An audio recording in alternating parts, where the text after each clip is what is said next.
Hello అండి, welcome to my channel Padmini cook book. ఇవాళ నేను ఒక మంచి హెల్దీ చిక్కీ చూపిస్తున్నానండి. అదే మరమరాల చిక్కీ. ఎప్పుడు చేసే మరమరాల చిక్కీ కాకుండా కొద్దిగా డిఫరెంట్గా ఇందులో కొన్ని నట్స్ వేసి ఇలా హెల్దీగా మరమరాల చిక్కీ తయారు చేసి పెట్టండి. పిల్లలకి కానీ పెద్దవాళ్ళైనా ఎవరైనా కూడా తినచ్చండి, చాలా బాగుంటాయి.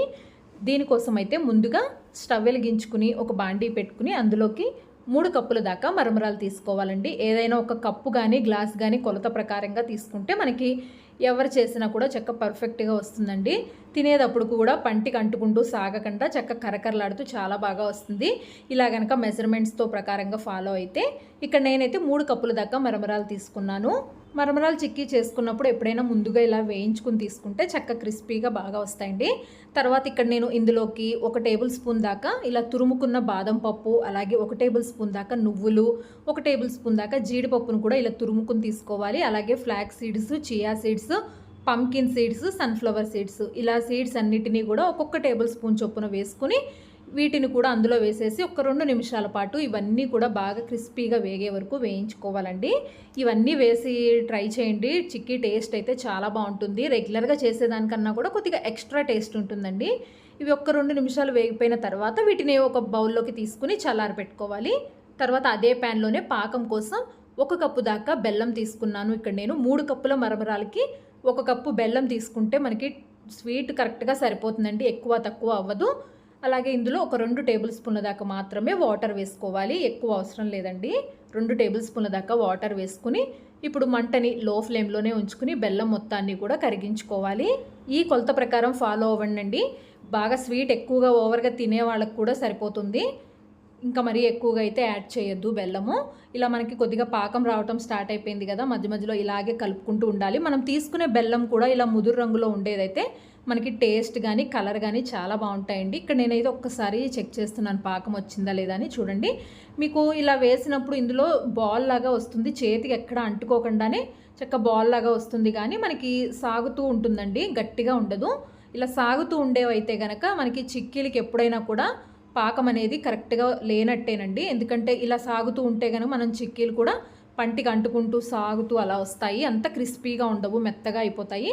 కాబట్టి ఇక్కడ పాకం రాలేదు కాబట్టి ఇంకొక 2 నిమిషాల పాటు మళ్ళీ కలుపుకోవాలి. 2 నిమిషాల తర్వాత మళ్ళీ చెక్ చేస్తున్నాను. చూడండి, ఇలా పాకం వేసినప్పుడు ఉండగట్టిన తర్వాత ఉండ కూడా మనం ఇలా బౌల్లో వేసినప్పుడు గట్టిగా సౌండ్ రావాలండి. ఇలా సౌండ్ వస్తే కనుక మనకి చిక్కీలు ఎవరు చేసినా కూడా చక్క పర్ఫెక్ట్గా వస్తుంది. పాకం ఇలా కరెక్ట్గా వచ్చిన తర్వాత ఇందులోకి ఒక పావు టీ స్పూన్ దాకా బేకింగ్ సోడా అంటే వంట సోడా వేసుకుంటున్నానండి. వంట సోడా వేయటం వల్ల మనకి చిక్కీలు అనేవి ఇంకా ఎక్స్ట్రా క్రిస్పీగా అవుతాయి.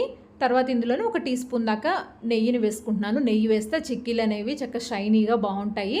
చూసారు కదా, వంట సోడా వేసిన తర్వాత ఎలా ఫోమీగా అయిపోయిందో, ఇలా నురగ నురగలాగా వస్తుంది కదా. ఇలా వస్తే ఏంటంటే మనకి మరమరాలు అవి వేసినప్పుడు మొత్తం అంతా కూడా పాకం బాగా పట్టుకుంటుంది, అలాగే క్రిస్పీగా కూడా చాలా బాగుంటాయండి టేస్ట్ అయితే. ఇప్పుడు స్టవ్ ఆఫ్ చేసేసుకుని మనం ముందుగా వేయించి పెట్టుకున్న మరమరాలన్నిటినీ వేసుకోవాలి. స్టవ్ ఆఫ్ చేసిన తర్వాత మాత్రమే కలుపుకోండి. స్టవ్ ఆఫ్ చేసేసి వెంటనే గట్టిపడిపోతూ ఉంటుంది కదా, కాబట్టి కొద్దిగా ఫాస్ట్గానే కలుపుకోవాలండి. ఈ ప్రాసెస్ అంతా అయ్యేలోపే ముందుగా మీరు ప్లేట్కి నెయ్యిని రాసేసుకుని పక్కన పెట్టుకోవాలండి. ఎందుకంటే ఇక్కడ మనం కలుపుకున్న వెంటనే ప్లేట్లోకి తీసేసుకోవాలి కదా, అందుకని. మీరు ఉండ చుట్టుకోవాలి అనుకుంటే కనుక ఇవి కొద్దిగా చల్లారిన తర్వాత ఉండ చుట్టుకోవచ్చు. నేనైతే దానికన్నా కూడా మనకి ఇలా చిక్కీలాగా తింటేనే బెటర్ అండి, ఎందుకంటే చేతులు కూడా కాలకుండా ఉంటాయి కదా. ఇక్కడ మొత్తం అంతా కలిసిపోయిన తర్వాత వెంటనే ఇక్కడ నెయ్యి రాసుకున్న ప్లేట్లోకి తీసేసుకుంటున్నాను. ఫస్ట్ టైం ఇలా చిక్కీలు ఎప్పుడైనా ట్రై చేసే వాళ్ళైతే కనుక ఇలా ప్లేట్లోకి తీసుకుని పీసెస్ లాగా కట్ చేసుకుంటేనే ఈజీగా ఉంటుందండి. ఎందుకంటే వేడి మీద ఉండ చుట్టాలంటే కూడా చాలామందికి కష్టం కదా, కాబట్టి చాలా ఈజీ ప్రాసెస్ అండి ఇదైతే. ఇలా ప్లేట్లోకి తీసేసుకుంటే మనకి చక్క చల్లారిన తర్వాత కట్ చేసుకుంటే ఈజీగా అయిపోతుంది. ఇప్పుడు ప్లేట్లోకి మొత్తం ఇలా తీసుకున్న తర్వాత స్పాచులాతో ఇలా మొత్తం అంతా స్ప్రెడ్ చేసుకోవాలి. స్పాచులా అయితేనే మీకు ఎక్కడ పాకం కానీ ఆ మరమరాలన్నీ అంటుకోకుండా ఉంటాయండి. అలాగే దానికి నెయ్యి కానీ ఏం అప్లై చేయాల్సిన పని లేదు. ఇలా అంటే మనకి చక్క ఎక్కడ అతుక్కోకుండా ఈజీగా వచ్చేస్తుంది. మీరు కావాలంటే గ్లాస్తో కానీ గిన్నెతో అయినా కూడా దీన్ని స్ప్రెడ్ చేసుకోవచ్చు. చూసారు కదా, ప్లేట్ అంతా కూడా స్ప్రెడ్ చేసుకోవాలి.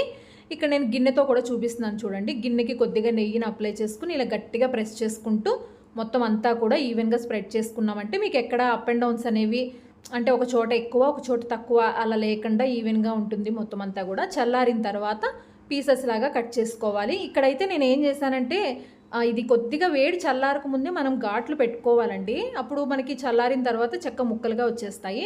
నేనైతే మర్చిపోయాను ఘాట్లు పెట్టుకోవడం. బాగా చల్లారిన తర్వాత పెట్టుకున్నా గూడా మనకి అంటే కట్ చేసుకోవడం కొద్దిగా కష్టమవుతుంది. కాబట్టి మీరు ప్లేట్‌లోకి మొత్తం అంతా కూడా స్ప్రెడ్ చేసుకున్న తర్వాత కొద్దిగా గోరువెచ్చగా అయిన తర్వాత మీరు వెంటనే ఘాట్లు పెట్టేసుకుంటే మీకు చల్లారిన తర్వాత ఈజీగా పీసెస్ అనేవి వచ్చేస్తాయండి. మనకిది బాగా చల్లారిన తర్వాత కట్ చేయాలంటే కష్టమవుతుంది. ఇక్కడ నేనైతే నార్మల్‌గానే ఇలా తుంచుకుని వేసేసుకుంటున్నాను. చూసారు కదా ఎంత క్రిస్పీగా విరిగిపోతున్నాయో. పిల్లలకి స్నాక్ బాక్స్‌లోకి చక్కగా ఇలా పెట్టివ్వండి. లేదంటే పెద్దవాళ్ళు మనమైనా సరే తినటానికి చాలా బావుంటాయండి. మధ్యలో ఆ సీడ్స్ అన్నీ కూడా ఉంటాయి కదా! ఎక్స్‌ట్రా టేస్టీగా ఉంటుంది. తప్పకుండా ట్రై చేయండి. Thanks for watching.